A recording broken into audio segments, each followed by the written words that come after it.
What's up, fellas? So this was me Saturday, hanging with one of my chicks. And if any of y'all guys notice anything from watching the vlogs, my vlogs are not about banging, five, different chicks every fucking week. I pretty much keep the same fucking women, guys, and just rotate those 3 women. I got 1 in New York and 2 in Atlanta. And that works for me on 2 folds, guys. For one, it allows me to be really focused on my purpose.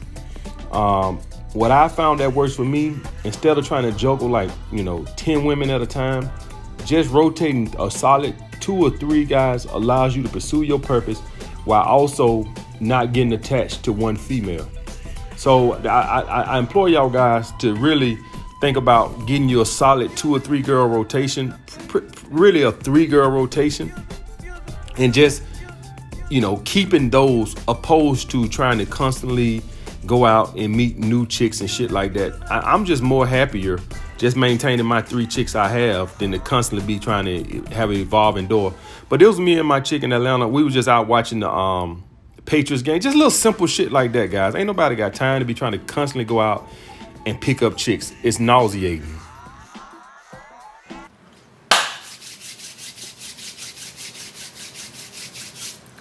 What's up, fellas? So I've been having a lot of guys wanting me to do a thorough breakdown on how to be good at sales or better at sales. I was damn good at sales as a personal trainer in the city, guys. I was like real good. But before I get into that, I was just sitting here right before I turned the camera on, and I was like, what should I name this video? Because if you name it how to be good at sales, it's gonna get all time low in views. If opposed to if I name this video how to get a funky bitch obsessed with you, it'll do quadruple the numbers. And the funny thing is why I say that, I bring it up, because you can do what you want to do. The point of me saying that is the best way to get a funky bitch obsessed with you is to be obsessed with your purpose in your grind in life. But guys don't seem to grasp that. I done came out with a whole bunch of shit on this since I started doing this shit, and guys still haven't got the fundamental of what I'm talking about. And it's not about so much of getting the bag so you can use women hypergamy nature against them.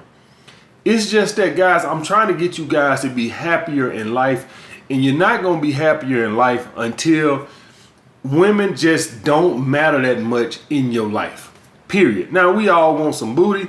I ain't gonna never sit up here and act like that. But the point being, guys, is it can't control your fucking life. That's all I'm saying. And quite frankly, if you're one of the guys that watching the video or ain't clicked off yet, now that it's about sales, and not that I done probably clickbaited you or whatever, if you're one of the guys that's still watching this, then you probably already on the path. And I probably don't need to be making this speech, because you probably more about yourself anyway, opposed to the guys that either didn't click on the video or done clicked off now that you see that, oh, this motherfucker clickbaited my ass, and then now he talking about sales, and I thought he finna talk about some bitches, and man, fuck this shit.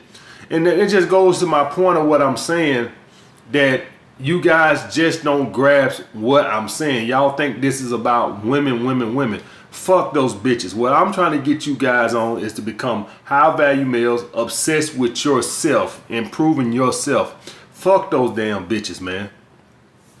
All right, another thing I want to talk about with the video also is that I want y'all guys to pay attention to how many of these correlate with dating women. That sales, in a lot of ways, guys, has a lot to do with women. The same way. It's amazing that when I was in the gym, I used to think, damn, this is just like, when trying to sell somebody, it's just like almost like approaching a woman and trying to get her to go on a date with you. So you'll see how many of these things relate right back to the dating world.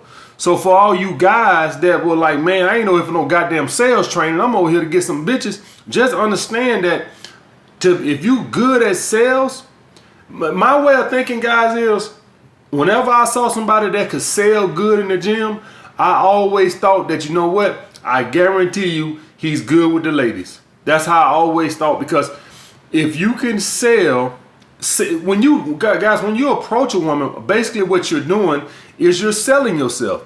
I hate when I get into these when I say shit like that, because I know I get all the fucking dumb jackasses come on. I don't sell myself. Man, shut the fuck up. Shut the fuck up.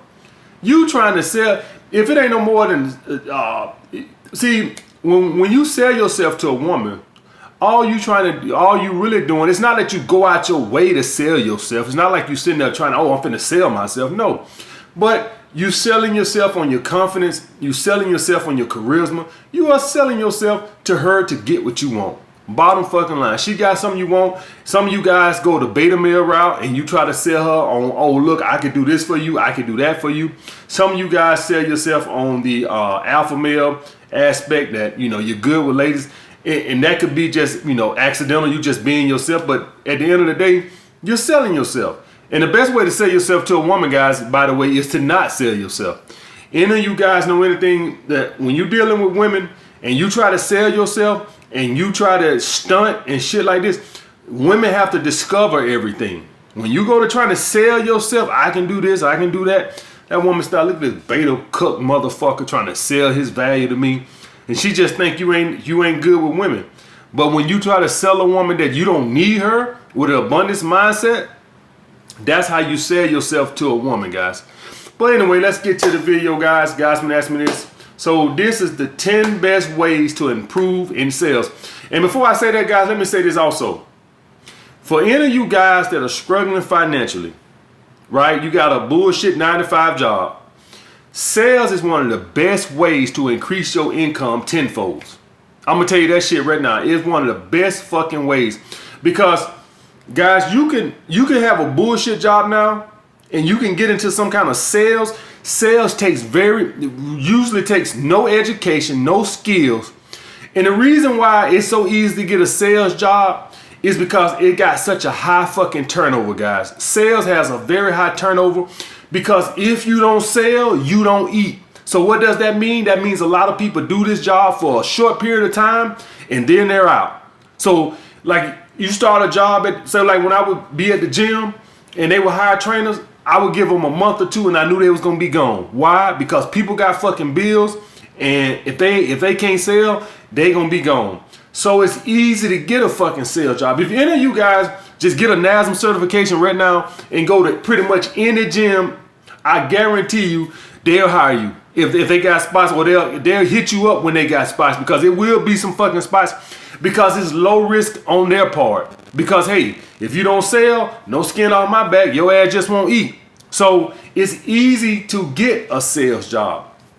Another point I want to bring up is that if you are in a sales job, if you don't have a specific sales jobs, this video still values you, because please understand, guys, that if you're gonna have your own business, you're still in sales. How the fuck you think you're gonna get customers?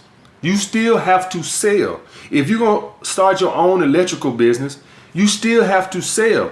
Just because you ain't approaching people on a train and trying to sell them specifically, you still are trying to sell. When I started this channel, I had to sell you guys on why you should follow me over the other guys. So I had to sell you on my techniques. All right, guys. So I just want to bring that up too. Just because you think like, oh, I'm not in a sales job, this video has nothing to do with me. Bullshit. If you plan on having your business, then yes, you are going to be in sales. You have to sell. When I started my security company, even though you don't think of it as a sales job per se, I still had to go out and sell my services. Okay, guys? So I just wanted to point that out also.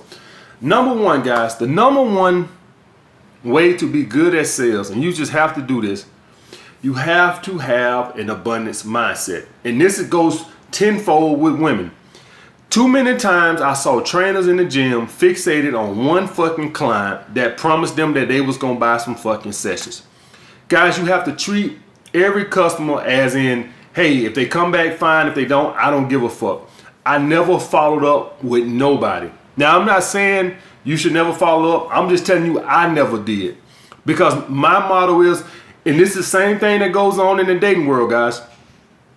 My motto is, if somebody really wants something, they'll reach back out. And the same thing goes with a woman. If you reach out to a woman and set a date and she don't set a date, in my mindset, if she really want to go on a date, she'll hit you up with that hey bullshit. Hey, Y'all know what I say after that. Hey my ass.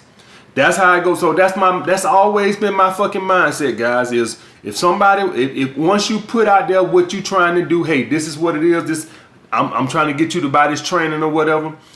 And they like, hey, can I think about it after you done, sold them and stuff? Hey, can I think about it? I need to talk it over with my wife. I tell you what, you go home and you talk it over with your ugly ass wife and you come back and let me know. I'm not finna follow up with you.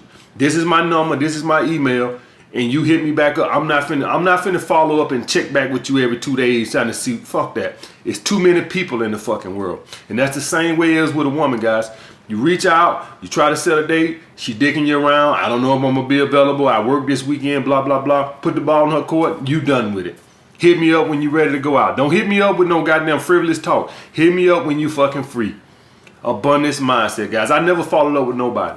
I don't follow up with women. If any of y'all guys see me on the Patreon with the phone calls, calling girls, any girls that didn't make a date, I didn't follow back up a week later. Oh, are you free now? Fuck that bullshit. I'm on to the next goddamn chick. You follow back up with me. Because see, guys, understand this. The more time you spend chasing somebody like that, that's less energy you putting in to meeting other people. So in the amount of time it took you to follow up with them, you could approach somebody else. That's always been my mindset on it. Number 2, sell yourself. Sell yourself. Sell your expertise. So with whatever you do, like when I started this YouTube channel, the thing what I was trying to do was I was selling y'all on all my failures. That was to let you guys know that I've been there, done that. And that's one of the greatest things the other dating coaches miss out on, is that they don't sell you on your failures. They just these great alpha males that did everything right. They came out with a fucking alpha male t-shirt on and they've been dicking them down and tossing them to the side of the road since they were fucking 3 years old. What I came into the game was I sold you guys on my failures to let you know that I done this, been there, done that. It ain't a question y'all guys can ask me that I ain't done. I done all that fucking beta cuck bullshit. Every last one of them. I done took girls out on $200 dates for the first date like a goddamn fool and didn't get shit. Why the hell you think I say now? Keep it to $100 for 2 dates. And if you down south or somewhere cheaper shit, keep it about 60. I'm in New York most of the time, so $100 in New York for 2 dates is good. But if you somewhere in Alabama or something, there's no reason you shouldn't be able to keep that shit to like $60, $65 for 2 fucking dates. Cause I'm from down there, I know. So that's the point of what I'm saying, guys, is you have to sell your expertise, sell your knowledge. How do you get knowledge? You can tell people what I used to tell guys was when I was in the gym training. Oh, I did this, I did that, I fucked up here, I fucked up there. If I seen a guy with shoulder issues, or he told me he had shoulder issues, I would tell him how I fucked up my shoulder and how I fixed it. So one of the best ways is to sell your expertise, is to tell people that you've been there, you've done that, you've made those mistakes, and this is what I learned from it. All right, guys, but just sell your knowledge, sell your expertise, sell what kind of knowledge you have or what kind of benefit you could bring. You basically just selling your fucking self, guys. Sell what you. This is it. You got 10 seconds. Go. Tell me what you got. Number 3, guys, charisma. Guys, you're going to have to, if you want to be good at sales, I'm going to tell y'all guys something. People buy from people who they like. As fucked up as it is, you would think that what people just buy. I was watching Shark Tank the other day, and Mark Cuban said, I like you guys. And he basically just jumped into business because he liked the fucking guys. I'm not saying he do that all the fucking time, but he wanted to help them because he liked them. Just because the guys had the charisma that he liked or whatever.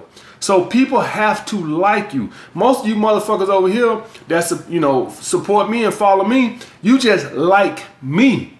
Half the shit you probably don't even agree with, but you just like me. And that's the thing when I say about charisma, guys. People have to like you to support you. All right, I had customers, guys, that after about a year, what the fuck you need a trainer for? But they stayed on because they like me. After I done trained with you a year, you don't know what the fuck you need to do in a year. They knew what they needed to do, but they liked me. And so they stayed on kept buying sessions because they like me. That's it. And I had some customers that didn't fucking like me and they didn't stay on. And you can tell when they don't like you because they don't talk to you during the session.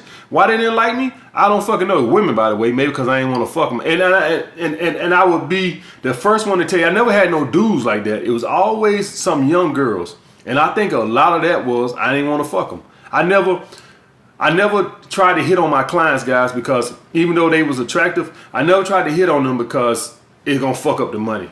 That's how I always look at it. I never let that shit get in the way of my money. So that's the why, if you guys wondering why I never fuck my clients, because how women will do, guys, is they'll be tired of paying and then they want to use their pussy to get some free sessions. So now I'm fucking my trainer, so now I don't got to pay for it. So I never wanted to cross that line. No, you're going to pay for these goddamn sessions.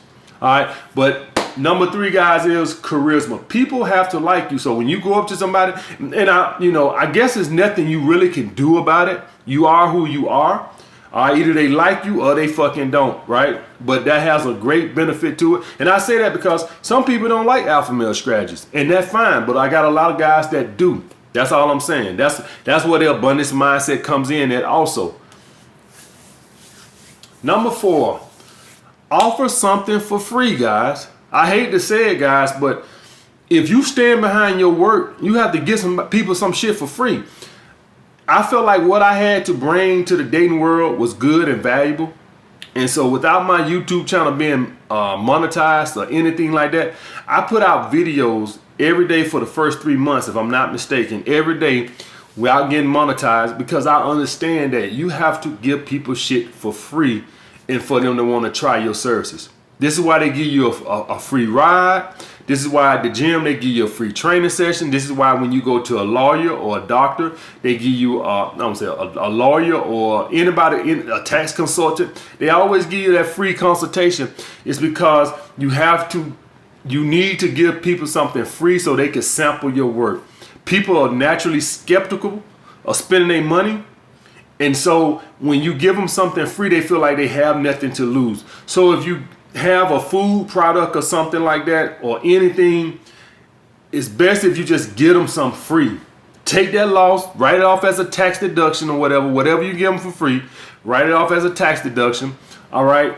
And that way they can sample, because that way people don't feel like they taking a chance spending their money on an unknown product. So get them something free. That probably could have been number 1, guys. That's the best way. If you got a product that you really stand behind, get them something free. Number 5, this 5, sell value to the customer. Guys, you can't be trying to generalize in sales.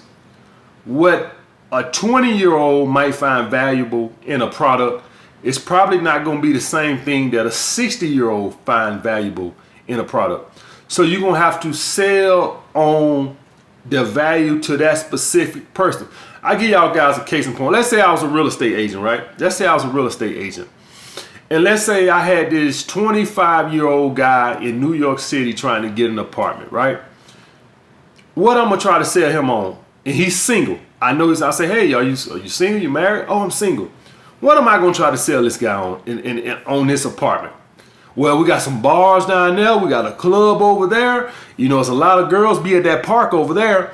I'm going to try to sell him on that because I know that that's on his mind. So as in a social life, let's say I got a 45-year-old married couple with 2 kids that's in elementary. What am I going to sell them on? Oh, the school is right there. It's a playground over there. It's a nursery over there, whatever. The point being is trying to sell this guy on this place composed to that guy. You think this married couple care about some bars and clubs? Think about it. They don't care about that. So I'm going to try to sell them on, oh, this is a family.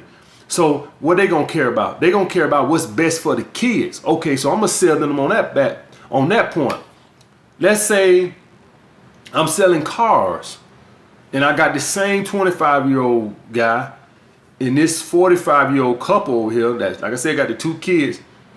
But they both want to get a truck. Let's say they both want to get a Suburban. What am I going to sell the kid on the 20? Oh, man, Women love big trucks, man. Oh man, women it's just something about a big truck that just, women it just turns them on. What am I gonna sell him on? Oh, it's a lot of room for the kids. You can put the kids back here, they can play. You gotta sell on the value. When I was a trainer at the gym, I did not sell the 25-year-old on the same thing that the 45-year-old. The 45-year-old, he doesn't care about aesthetics to go out and attract women. He's married. This guy's 25 years old. He's 25 years old and he's single. He wants to be hot so he can bang chicks. So I'm gonna sell him on aesthetics. This guy over here, I'm gonna sell him on being healthy, mobility. He don't care about that. They don't care about no six-pack abs. Unless he just one of those fitness, nut jobs or something like that. But more than likely, he just want to be healthy. Have a healthy heart to live for his kids. He don't care about that bullshit because he's married and he's a married man, family man. He don't care about that bullshit. So you have to sell on the value to the specific person, guys. Sell value to the specific person. You got to learn how to adapt to the different person. Don't just try to generalize everything. Number 6, this is very big. This is what breaks a lot of people. The numbers game. You guys got to develop some thick skin and get used to rejection. The bottom fucking line. You going to get rejected. This is the number one thing which you guys struggle with women. You get 2 rejections, you done. That's it. I'm ugly. I'm bald. The women don't like no bald men. Then I be sitting on here on YouTube crying on other damn coaches. Well, you don't understand because you got hair and you don't understand the flight of the bald man. Like a little bitch. Just because I got 2 rejections, I immediately jump to an insecurity that I might have. I'm not insecure about my hair. I think I look good bald headed. But let's just say I did have an insecure about my hair, being bald. So as soon as I get 2 rejections, I jump right to that. That's what you short guys do. That's what you short guys do. Soon as you get 1 rejection, you jump right to the insecurity that you have. Oh, it's because I'm bold. Just go and find some bullshit. I'm not fucking perfect. But the point is, I know that at the end of the day, I have to talk to enough people to get something. That's just the way it is, guys. It's a numbers game. You gotta talk to 50 people to get 1 fucking sale. That's just the way it is. Number 7, don't sound like a salesman. Any of y'all guys watch Better Call Saul? You see that fast talking motherfucker? That fast talking shit, when you sound like a salesman, you make people goddamn the hair on the back of their neck crawl. Because they immediately know that you one of these sneaky salesmen that's trying to sell bullshit and you care nothing about them. You care nothing about their situation. Any of y'all guys watch Better Call Saul, and I know he's not a salesman, he's a lawyer, but he acts like a fucking salesman. You don't care nothing about their situation, you don't care nothing about their time, their financial situation. All you care about is sales. That's all you care about. You care nothing about nothing else.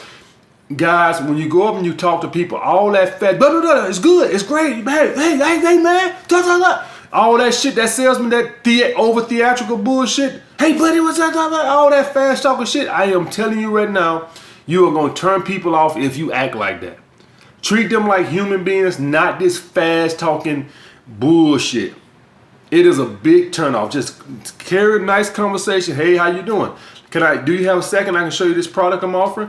No, I'm on my way to work. Okay, ma'am, you have a good day. And you keep talking to people, you keep talking to somebody gonna stop and say, hey, what you got? And that's what it is. All this. So what happens is people get enough of those rejections where they go to try to be a dancing monkey and to do dancing tricks to stop people and shit. And it just don't take all that. All you do is turn people off with all that fast talking shit. And they immediately think you got an agenda and that you're up to no good and that you don't have their best interests at your heart. That you just a sneaky, when I think of people like that, what I think of them, this gonna be the guy that I'm gonna buy the product from, and if I have any issues out of it and I try to call him back, he ain't gonna even answer the phone. That's what I think of a guy like that. Number 8, looks matters, guys. Be the best version of yourself. It's a fact.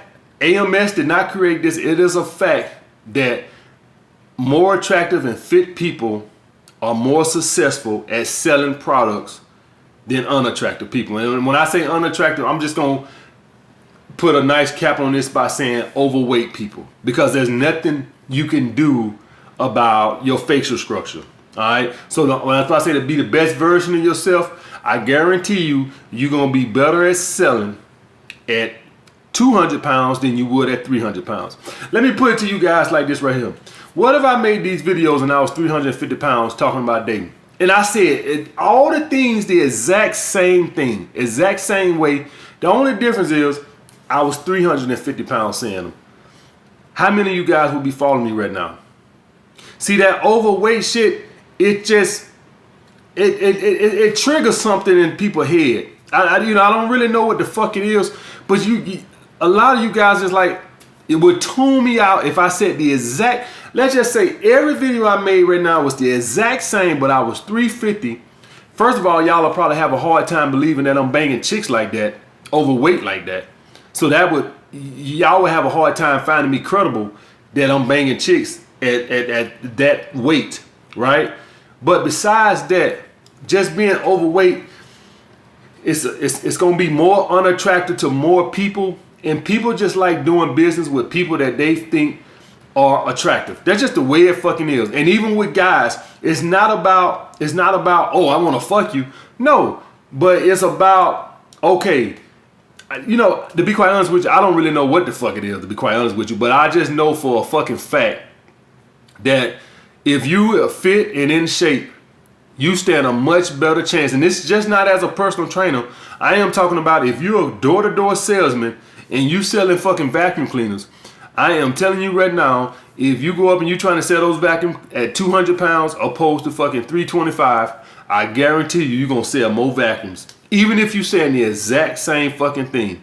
It's like people are biased against fat people for some reason. And they said this about people getting promotions at jobs or people getting jobs, period. That a lot of people are biased against overweight people. I don't know why that is, but that seems to be the truth, guys. So you want to be in shape. You want to be the best version of yourself that you possibly can to be in sales. Number 9, try to make it sound affordable. When you're in sales, one of the biggest objections you're going to come up with besides time is going to be the money. It's your job to try to make it sound affordable and worth the price. That is your fucking job. You got to learn how to pivot, and you got to have different plans for different tax brackets. All right. When I was in the gym and I had somebody that started hollering about money, I would immediately go to a 6-pack. Immediately. Listen, I'd be trying to sell you a 24-pack at first, but when you come to me and tell me finances is an issue, I immediately pivot to a 6-pack. I no longer am going to try to convince you to buy a 24-pack. If you're a guy and you do real estate and somebody's money is an issue and y'all looking at a $700,000 house, you have to learn how to immediately pivot to, hey, well, I got a nice $400,000 house that looks almost as good as this. You got to learn how to pivot to people finances when money is bought up. If they can't afford to buy this, if you're gonna sell it, if you got vacuum cleaners, you need to have different quality of vacuum cleaners.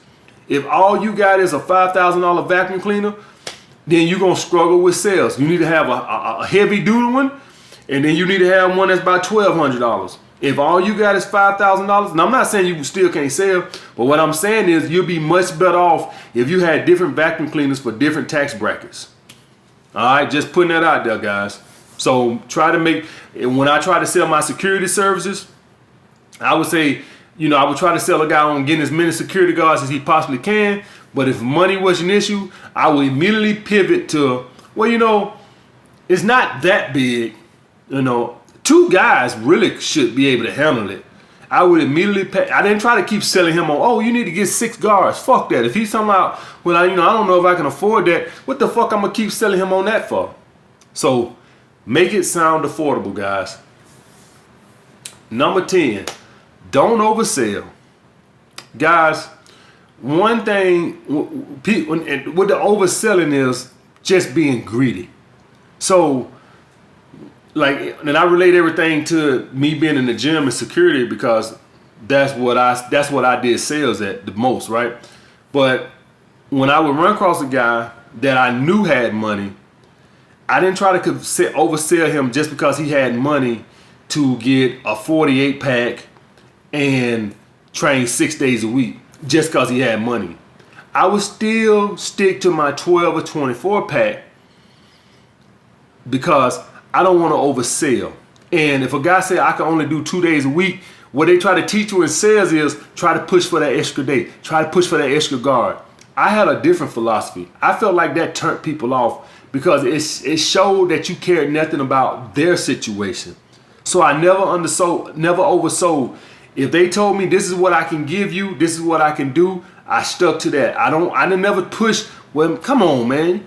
I need 3 days. If you serious about this training, I never did that. Because immediately what that signals to me is you don't give a damn about me. All you care about is fucking sales.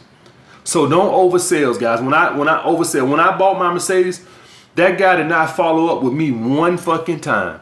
Not one time. I told him I need some time to think on. He never followed up with it. It took me like a week or so before I hit him back up. But he immediately showed me that he obviously had other people that wanted to buy the car, or he just like, you know, it's a good value. If you want to buy it, buy it. If you don't, I'm not finna blow your phone up. He never called me.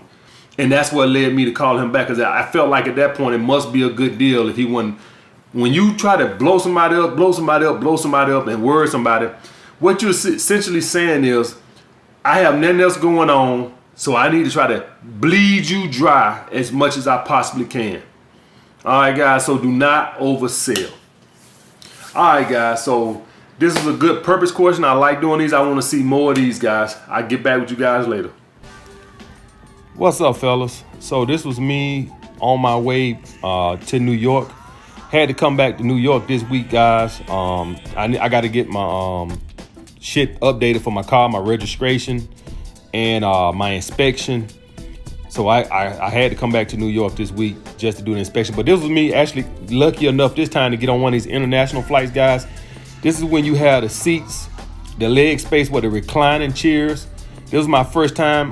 You only get this in first class, guys, but I rode first class before, but this was the first time that I got one of these type of seats where it got the motorized reclining seats and shit, and that shit was comfortable as hell. But back in New York, guys, y'all know I had to come to my favorite restaurant, Tao Downtown. I love Atlanta restaurants and shit like that, but still to this day, Tao Downtown is my favorite fucking restaurant. Ain't no restaurant fucking with it. I do like STK in Atlanta, but ain't nobody fucking with my spot down Tao Downtown. But that's all I pretty much did, guys. I just had to come back and get my shit checked on my car, get my shit updated. But that was all I pretty much did in New York, guys.